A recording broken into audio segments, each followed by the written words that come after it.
elle est quand même bien formée. Oui, régulièrement. C'est une plage assez plate, hein. Il y a très peu de baïnes. Bonjour. Salut.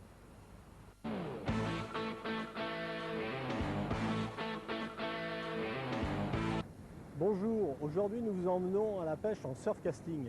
Le surfcasting, traduisé lancer dans la vague, se pratique essentiellement à partir d'une plage, même si on peut l'utiliser sur une digue, un enrochement.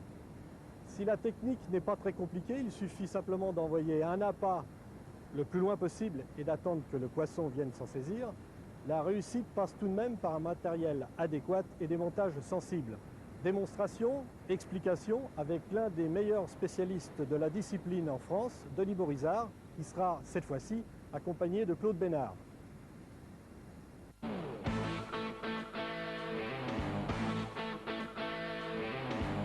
Alors le surf, ça commence déjà par le matériel. Denis, que nous faut-il pour bien pêcher ? Alors, mais comme toutes les techniques de pêche, le surfcasting demande et nécessite un matériel bien spécifique. Il nous faut bien entendu des cannes et des moulinets. Alors on trouve aujourd'hui à disposition des pêcheurs deux grandes familles de cannes. Des cannes adaptées à la distance de pêche, à des grandes distances de pêche, et des cannes, je dirais, plus axées sur la simplicité d'utilisation et sur la maniabilité.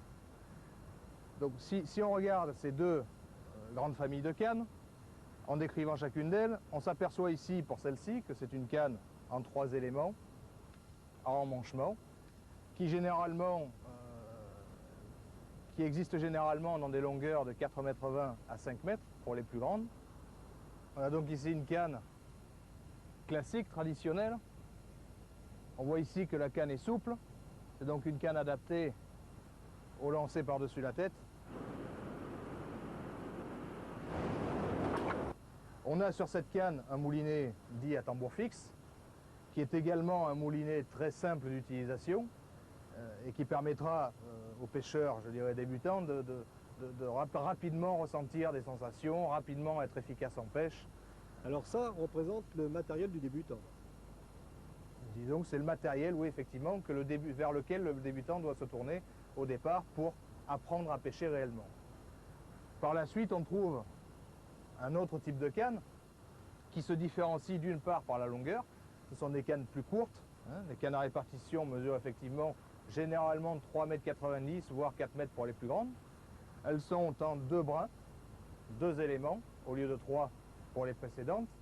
Et au niveau de la puissance, on trouve sensiblement les mêmes choses, c'est-à-dire des cannes légères et des cannes de 100 à 200 grammes, qui est la puissance généralement utilisée en France pour le surf lourd. Sur cette canne-là, on voit un moulinet à tambour tournant, qui est le moulinet, je dirais, le moulinet roi pour atteindre de grandes distances de pêche, puisque ce moulinet et cette canne permettent associés de pêcher à plus de 120 mètres du bord, ce qui est très difficilement réalisable avec le matériel précédent. Et on explique ces différences de distance par la conception de la canne. Alors que nous avions une canne souple tout à l'heure, nous avons ici une canne d'action de pointe. On voit ici qu'elle est plus rapide, donc une canne plus adaptée au lancer de distance. Alors ces particularités demandent effectivement de la maîtrise, demandent de l'apprentissage d'une technique de lancer moderne, comme le lancer pendulaire ou le plomb posé ou encore le backcast. Et ce qui fait que ce matériel est quand même réservé à quelqu'un qui a non seulement de l'expérience, mais qui a passé un petit peu de temps à apprendre à lancer. Alors le surfcasting, ça se pratique canne posée. Je vois qu'il y a là des supports. Tu peux nous les présenter? Effectivement, on a deux familles de supports de canne. Étant donné que dans la plupart du temps, dans la plupart des cas, on va poser ces cannes à un endroit particulier. On va utiliser soit des pics, on en voit ici de plusieurs tailles. Ces pics reçoivent une canne et ont l'avantage de pouvoir être déplacés aisément et à volonté. Alors parmi les pics, différentes longueurs, pourquoi? Ces grandes pics-là permettent effectivement de positionner la canne plus haute par rapport à la surface de l'eau. Et quand on a des vagues ou des grosses vagues, ça permet de mettre la pointe de la canne beaucoup plus haute. De plus, bon, un pic comme celui-ci, qui est très court, n'a pas suffisamment d'empattement au sol pour être stable quand la mer bouge beaucoup. Donc on aura tendance à dire plus la mer est grosse, plus on devra utiliser une pique longue. À côté, on a un trépied. Bon, le trépied est différent dans le sens où il peut recevoir 2 cannes. Donc de ce fait, il est très utilisé par les pêcheurs de compétition qui peuvent pratiquer à 2 cannes souvent et qui permet d'avoir toute son organisation, sa caisse et à portée de main, hein, sans être obligé de parcourir de grandes distances. Il peut également permettre une inclinaison des cannes différentes. On peut les monter ou les descendre le long de la pique centrale. Bon, c'est un accessoire, je dirais, plutôt axé sur la compétition. Il faut savoir que le trépied, dans certaines conditions, mer très forte, est quand même moins stable que la traditionnelle pique. Je voudrais revenir sur les moulinets que nous avons vus il y a quelques instants. Une chose qui est importante, de la même manière que la canne de surfcasting doit avoir une puissance comprise entre 100 et 200 grammes, les moulinets de surf, que ce soit pour les tournants ou pour les fixes, doivent avoir une contenance minimum de 300 mètres de 35.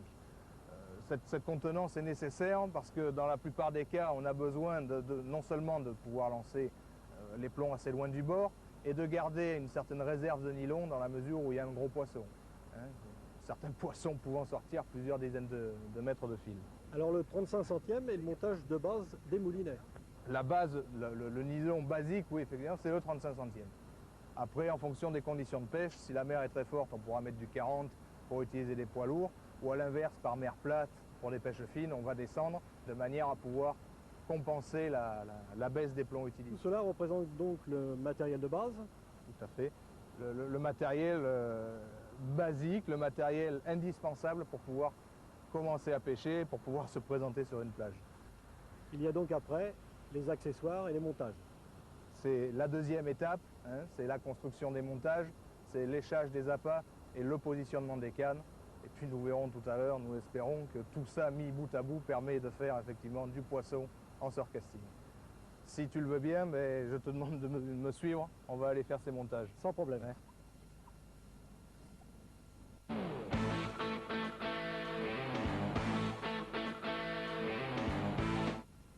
Je vais donc prendre 2 brassées de mon nylon en 60 centièmes, soit approximativement 2 mètres. Et je vais construire mon bas de ligne de bas en haut. Je commence par placer l'œillet qui me permettra de raccorder ce bas de ligne à l'arraché de ma canne. J'humidifie toujours les nœuds pour éviter que le nylon ne chauffe et ne casse. Et je coupe l'excédent. Une fois que cet œillet est posé, je vais enfiler mes systèmes de connexion.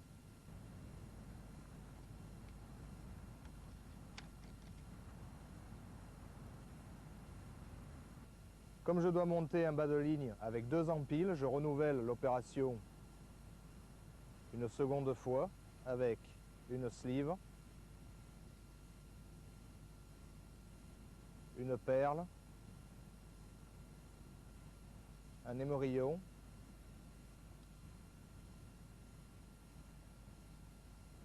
une deuxième perle et une deuxième sleeve. Voilà donc mes 2 systèmes de connexion positionnés et enfilés sur mon nylon. Je vais maintenant fixer une agrafe sur laquelle je fixerai plus tard mon plomb.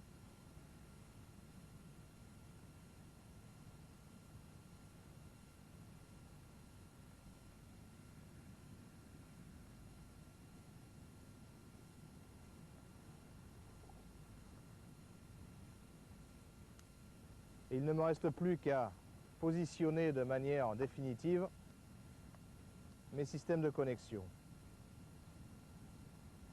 J'en place un sur la partie supérieure du montage, donc tout en haut, en pinçant les sleeves sur le nylon. Je donne un coup de pince sur la droite de la sleeve et un coup de pince sur la gauche dans l'autre sens. Et ma sleeve est bloquée. Je renouvelle l'opération sur celle du haut. Un coup à droite, un coup à gauche. Et on voit ici que mon système de connexion est totalement libre, que mon émerillon tourne autour de mon corps de ligne, ce qui évitera les emmêlages en action de pêche. Il ne me reste plus qu'à finaliser le montage en positionnant la deuxième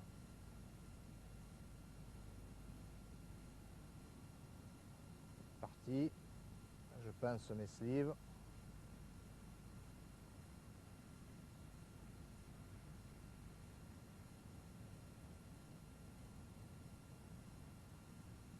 Voilà.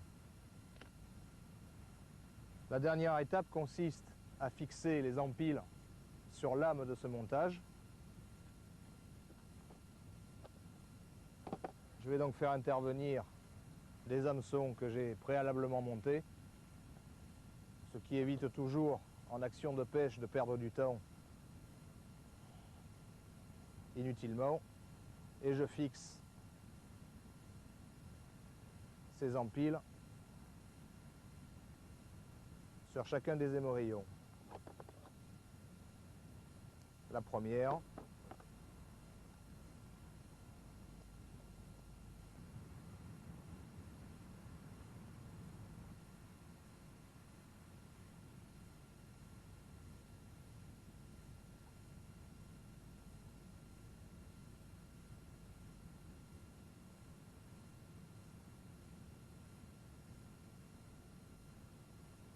et la deuxième.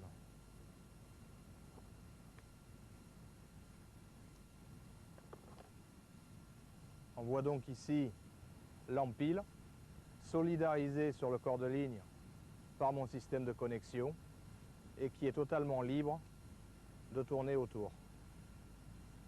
Ce montage me permettra donc de présenter les appâts le plus naturellement possible et peut-être même tout à l'heure de prendre quelques poissons.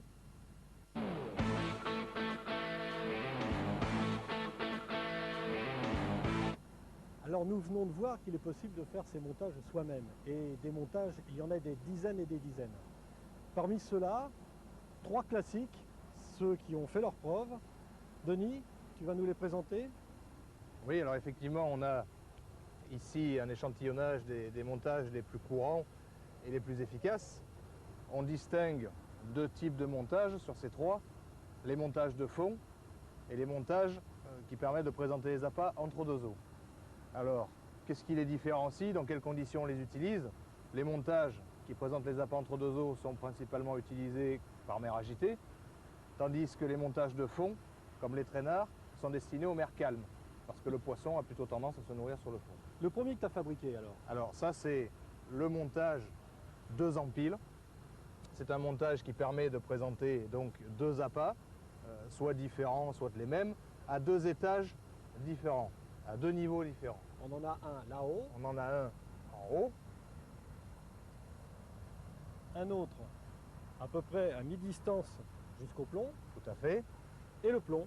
On voit ici que l'hameçon du haut est au-dessus du connecteur inférieur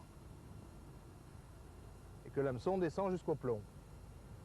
Avec ce type de montage, on va prendre quel genre de poisson?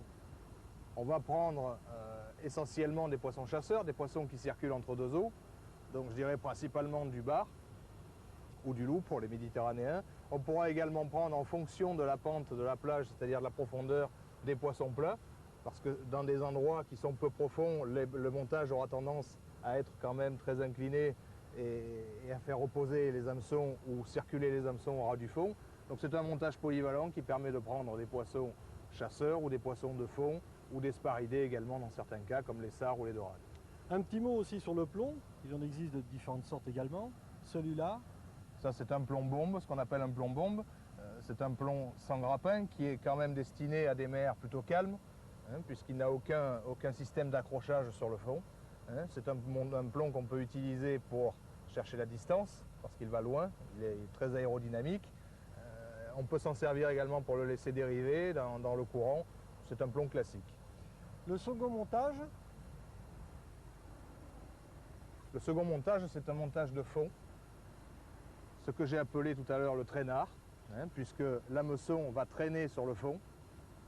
C'est un montage essentiellement destiné aux poissons qui se nourrissent dans le sable. Ça peut aller du bar qui, par mer calme, recherche sa nourriture au fond, jusqu'à la dorade qui va fouiller, qui va chercher dans des endroits plus ou moins rocheux, en passant par le marbré ou par les poissons plats. Alors, ce bas de ligne qu'on appelle traînard, est-ce qu'il peut avoir une petite longueur, une grande longueur?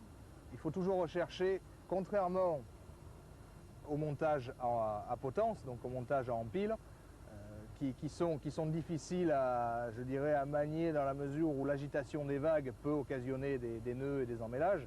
Le traînard, quant à lui, est destiné à des mers calmes, donc il va toujours falloir, pour une question de discrétion et de naturel, de comportement de l'appât, rechercher à avoir une longueur la plus importante possible.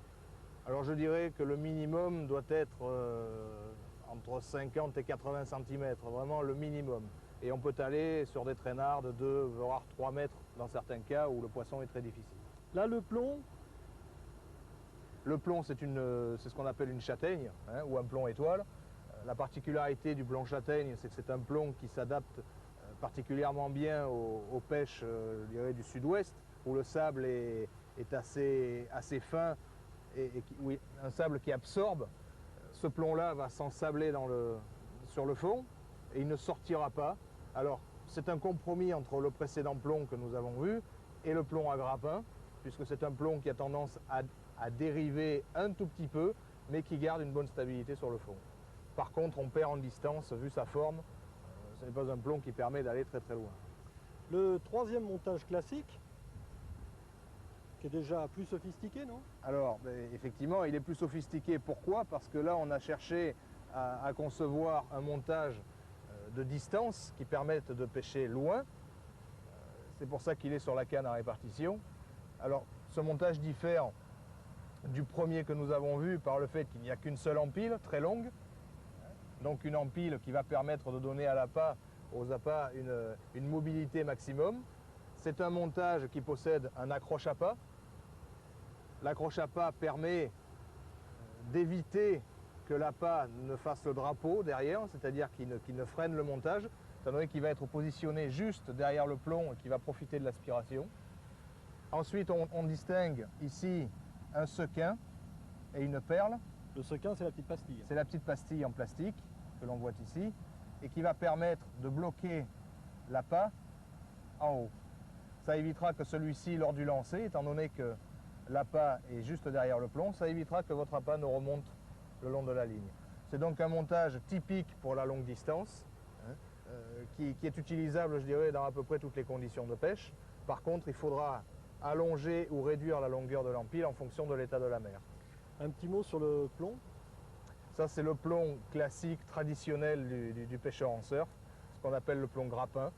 C'est un plomb débrayable qui permet, si tu me permets, de s'ancrer dans le sable et lors de la traction de la canne qui va s'ouvrir. Donc vous aurez un montage qui restera en position durant toute la durée de la pêche. Dès que vous allez solliciter ce plomb par une traction plus ou moins forte, celui-ci va s'ouvrir et vous pourrez le récupérer. C'est le plomb roi, si je puis dire, du pêcheur en surf.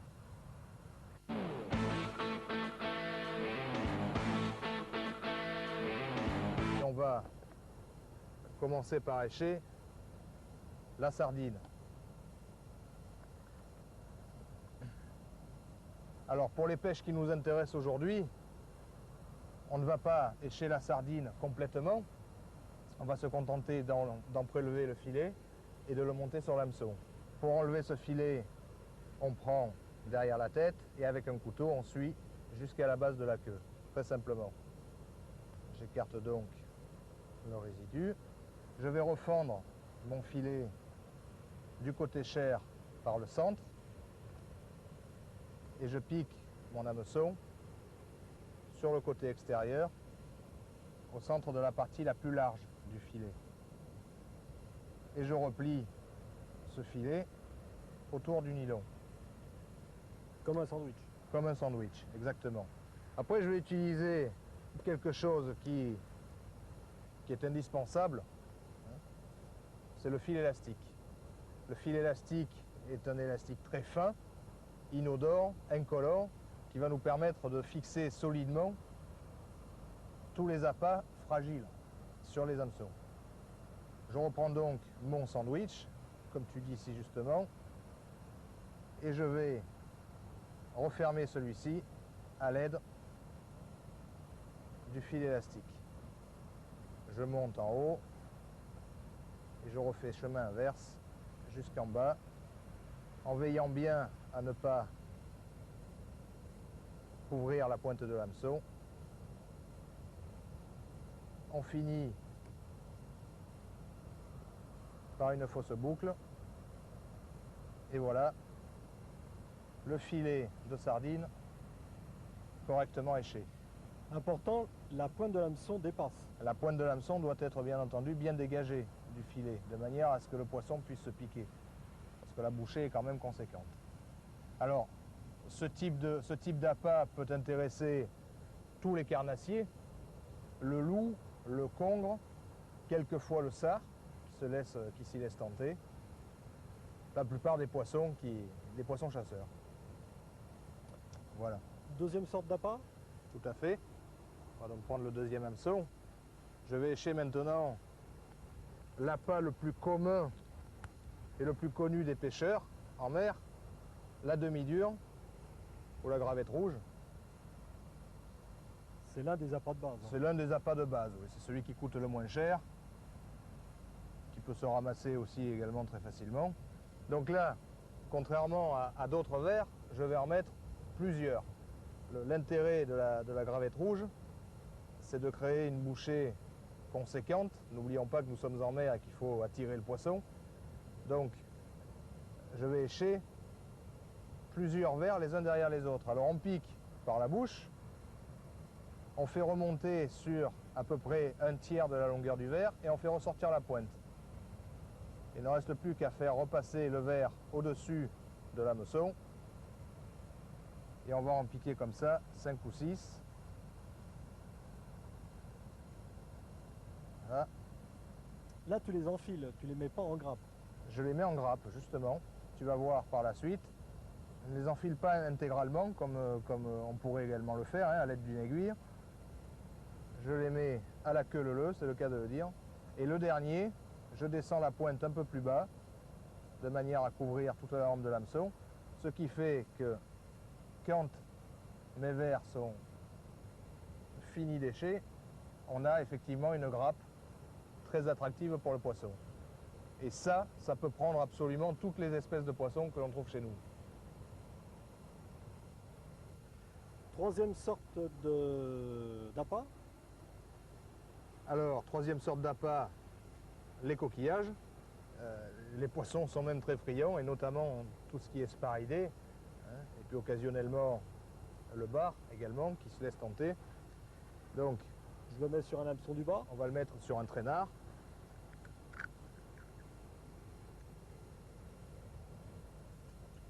La manière de procéder est un petit peu la même que la sardine, étant donné que le coquillage est un appât fragile. On sort la bête de la coquille. On la pique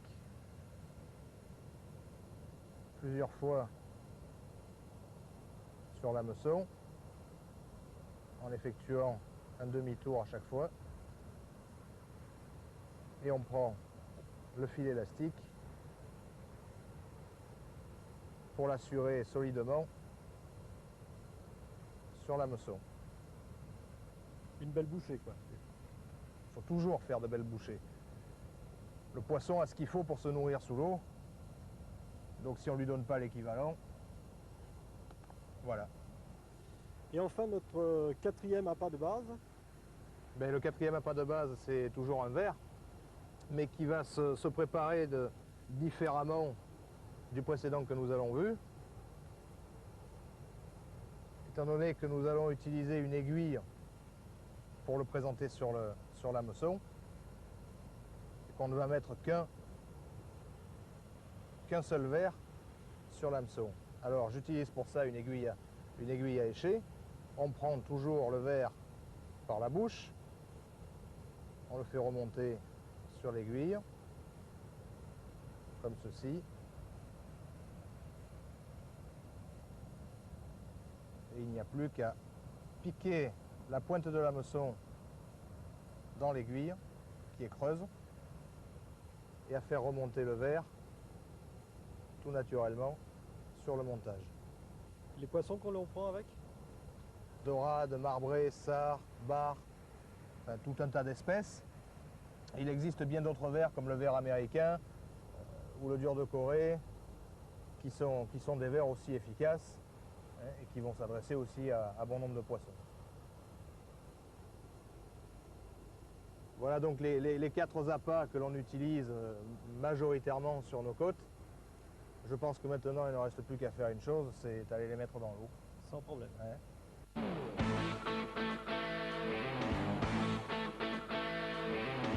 Le réflexe premier du pêcheur en surf, c'est de trouver les bons postes, de trouver les bons endroits où le poisson va venir se réfugier, entre guillemets, va venir circuler pour trouver sa nourriture.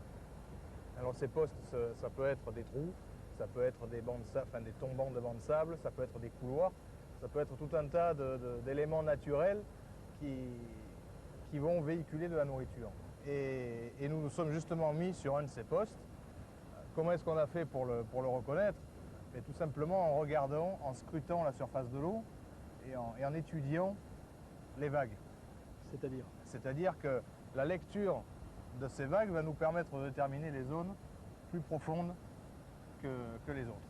Donc ici, effectivement, on s'aperçoit que d'une manière uniforme, on a des petites vagues relativement courtes et longilignes qui courent sur toute la plage.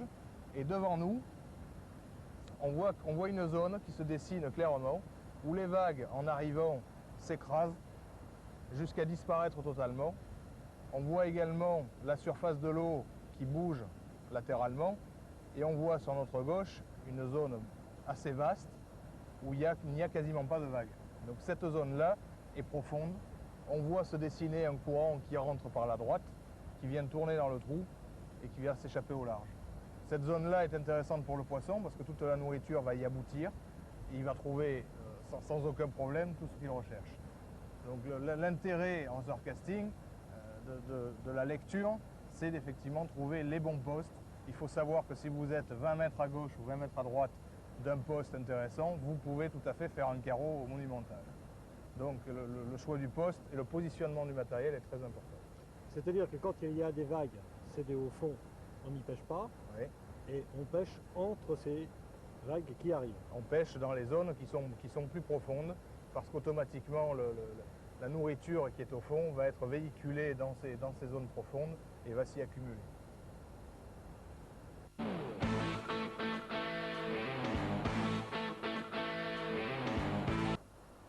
Bon, je vais placer mon montage juste derrière les vagues, à une 50aine de mètres. Je pense qu'ici ça suffit.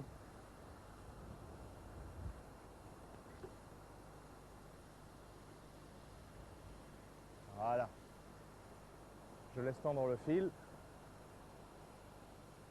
Voilà, mon grappin a pris l'accroche sur le sable.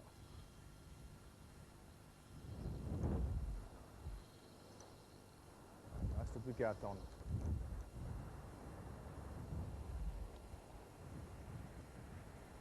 Ce que je vais faire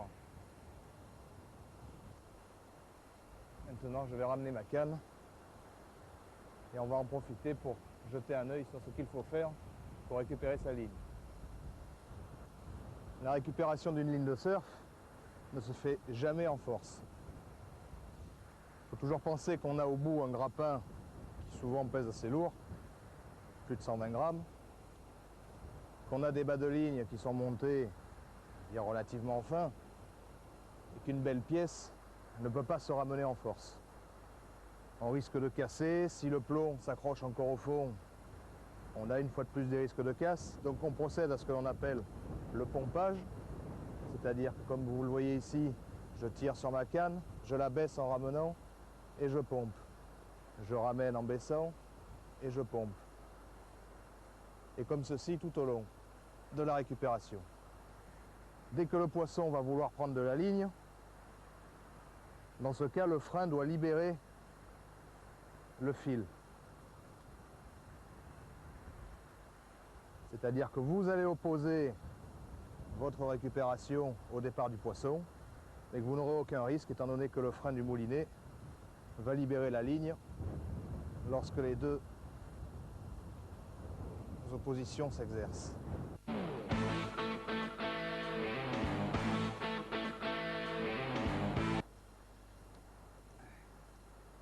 y a bien quelque chose. Alors il faut bien faire attention pendant le combat à bien régler son frein. Ça n'a pas l'air vilain. Allez.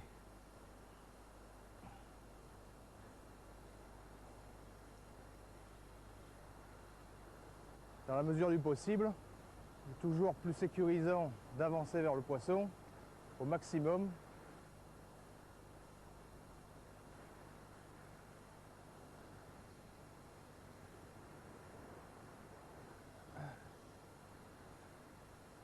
Il arrive, il se défend bien, hein, le bougre. La récouperation, en fait, l'idéal, voilà, c'est de se mettre dans l'eau et d'amener le poisson sur le côté pour le saisir par les ouïes. Il va falloir l'échouer. Alors pour ça, il faut baisser la canne, voilà, le poisson arrive et on va le faire passer sur le côté. Ce que je vais tenter de faire,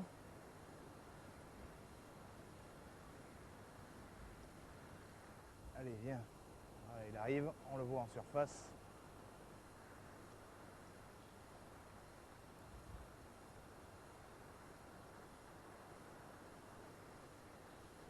Voilà, approche du poisson. Allez, viens mon garçon. Hop là, voilà. Et d'un.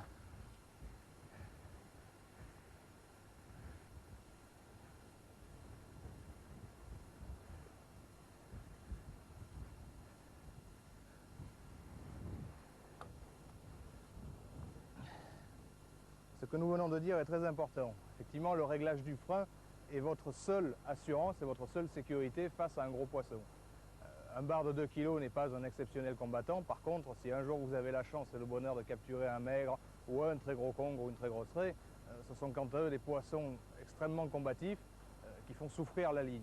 Si votre frein est d'une part mal réglé et si vous n'avez pas, je dirais, le réflexe immédiat, c'est-à-dire avoir la main sur le frein de bobine pour pouvoir réagir dans les secondes qui suivent, vous avez beaucoup de chances de perdre votre poisson. Alors faites très attention à cet impératif.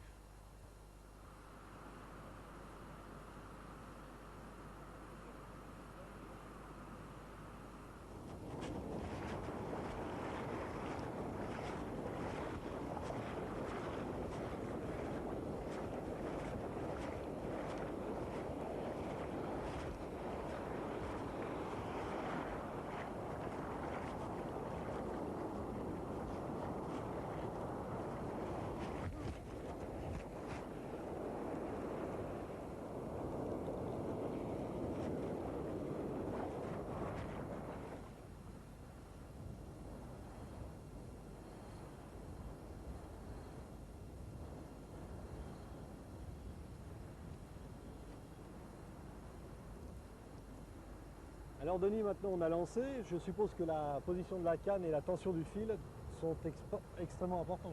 Oui, tout à fait. Le positionnement de la canne après le lancer va conditionner la sensibilité de la canne. Quand on est dans des configurations comme aujourd'hui avec une mer quand même assez agitée, il vaut mieux avoir la canne relativement droite, hein, et bien tendre le fil. Comme ça, bon, le fil va couper la vague et les vagues agiront moins que si le fil était détendu.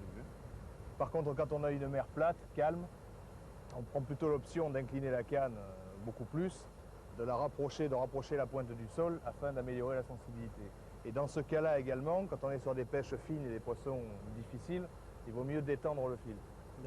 Et au niveau du frein? Alors le frein, il faut toujours le laisser un tout petit peu desserré, de manière à ce que si jamais il y a un gros poisson, celui-ci puisse partir sans risquer de casser la ligne. Maintenant, il n'y a plus qu'à attendre la touche. Alors. Il n'y a plus qu'à attendre la touche, j'espère qu'elle va venir.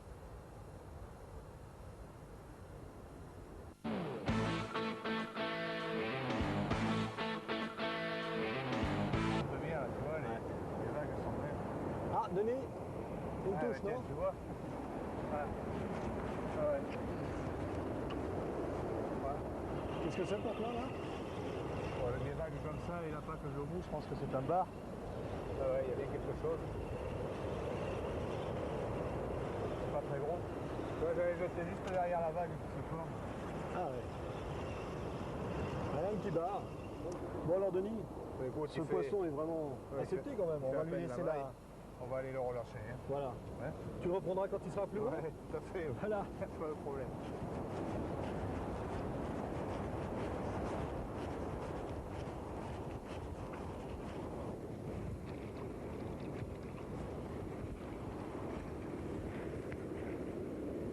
L'oxygène un petit peu, puisse bien reprendre ses esprits.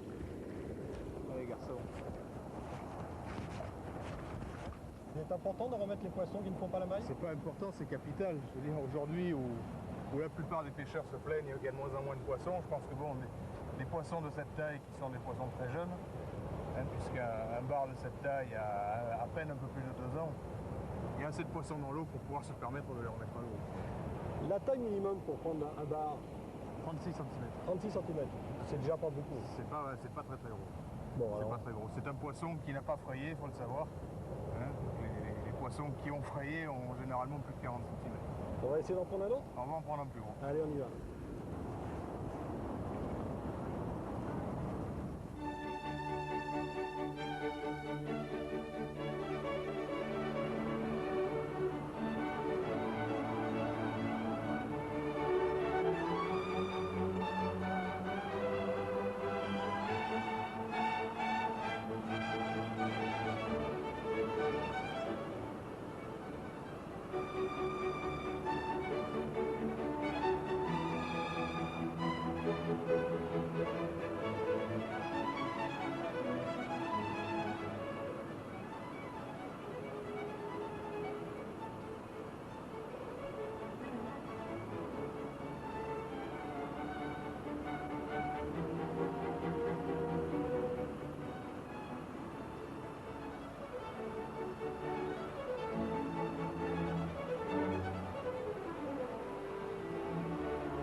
En surfcasting, il est important de changer régulièrement ses appâts. Effectivement, les vers ou autres èches ont tendance à perdre rapidement leur saveur. On va dire que régulièrement, toutes les 10 minutes ou tous les quarts d'heure, il faudra relever sa ligne pour renouveler ses appâts. Alors au lieu de ramener systématiquement sa canne au niveau des affaires, on peut utiliser une tablette à appât que l'on va bouger et faire suivre à côté de chacune des cannes. Une tablette qui se trouve à hauteur de travail et qui permet d'avoir accès rapidement à tous ces appâts pour relécher les bas de ligne. Voilà. On peut aussi, si on préfère, utiliser un pic sur lequel on a fixé un seau pour placer également ses appâts. On peut ainsi se déplacer canne après canne pour réécher rapidement.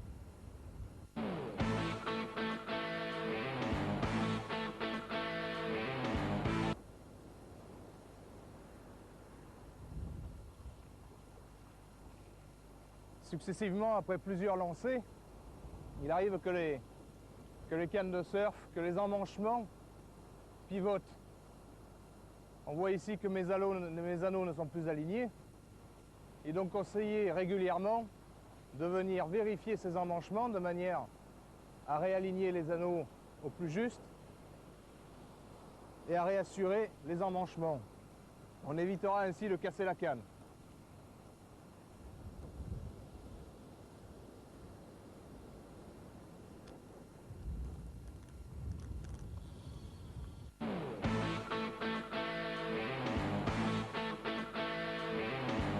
Un petit conseil très important, au niveau de vos pics de soutien pour les cannes, veillez à toujours choisir un modèle qui possède un revêtement caoutchouc pour éviter de venir abîmer la peinture de votre canne ou le carbone, ou à défaut, enrouler la tête de maintien supérieur avec une bande de caoutchouc.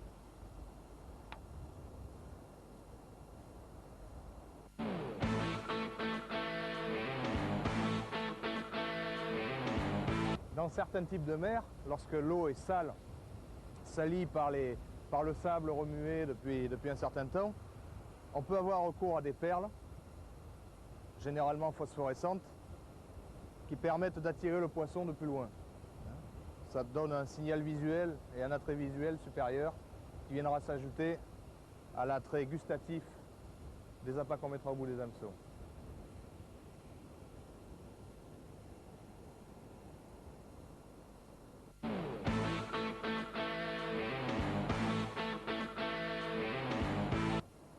Même si nous n'avons pêché que 2 jours, le surfcasting se pratique également la nuit.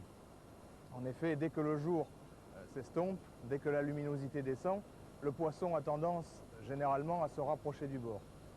On obtient donc souvent de très bons résultats en pêchant de nuit. Par contre, au niveau de l'indication des touches, étant donné que nous n'avons plus de lumière, on va utiliser des indicateurs de touches luminescents comme les starlight, les bâtonnets lumineux, qui se présentent sous cette forme. Il suffit de les tordre pour faire mélanger les 2 produits qui sont à l'intérieur et obtenir un bâtonnet lumineux. Ce bâtonnet va se mettre sur la pointe de la canne, comme celui qui est installé ici, dans un tube de caoutchouc qui sera brûlé à la base pour être maintenu dans l'anneau. Le deuxième système est un système à pile que nous voyons ici. Il suffira de mettre le contact et de venir le placer sur un rail fixé sur la pointe de la canne. Ensuite, pour pouvoir évoluer normalement et sans aucun problème, l'accessoire indispensable du pêcheur en surf de nuit est la lampe de tête. C'est elle qui vous permettra de faire vos montages et d'écher vos appâts correctement.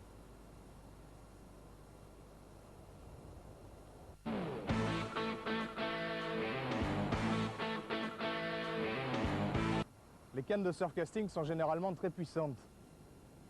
Étant donné qu'on utilise également des plombs lourds, de 100, 125, 150 ou plus, il est nécessaire et indispensable d'utiliser ce que l'on appelle un arraché ou une tête de ligne. L'arraché est constitué d'une dizaine de mètres de nylon de fort diamètre, 40, 50 ou 60 centièmes en fonction de la puissance de la canne, ce qui va nous permettre de forcer considérablement au début du lancer, de ne pas risquer la casse et sans perdre l'avantage du nylon en 30 ou en 35 centièmes que l'on aura dessous. Également indispensable, le doigtier de protection qui va éviter de se couper le doigt avec la puissance qui va être générée par la canne. On va donc mettre en application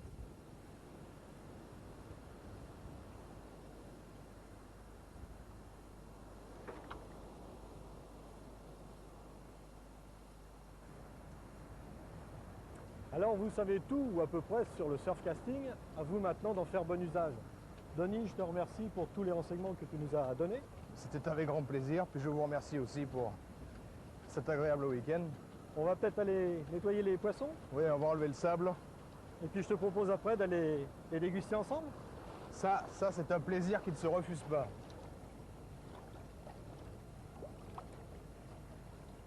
Il y a de jolis poissons. Je pense qu'on va... Avec un immense piège. Quand est-ce qu'on revient? Ah, quand tu veux alors.